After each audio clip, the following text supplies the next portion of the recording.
आज मी एका अशा मठात गेलेली ज्याचा थेट संबंध 17व्या शतकाशी जोडलेला आहे. हे आहे धाराशिव जिल्ह्यातील डोमगाव.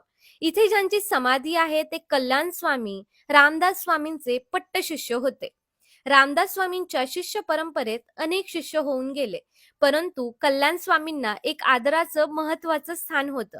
ज्याप्रमाणे व्यासांनी महाभारत ग्रंथ सांगितला व श्री गणेशांनी तो लिहिला, त्याचप्रमाणे रामदास स्वामींनी श्रीमत दासबोध सांगितला व कल्याण स्वामींनी रायगडाजवळील शिवथरगळीत तो लिहिला.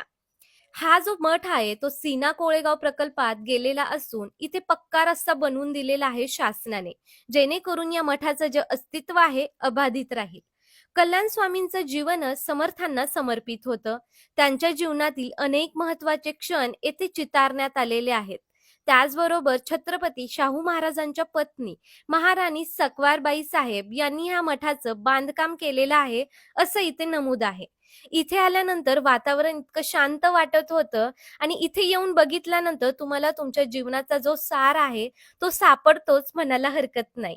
त्यावरच एक मला मनाचा श्लोक आठवतो, तो म्हणजे मना पाहता सत्य हे मृत्यूभूमी, जिता बोलती सर्व ही जीव मी चिरंजीव हे सर्व ही मानिताती, अकस्मात सांडोनिया सर्व जाती.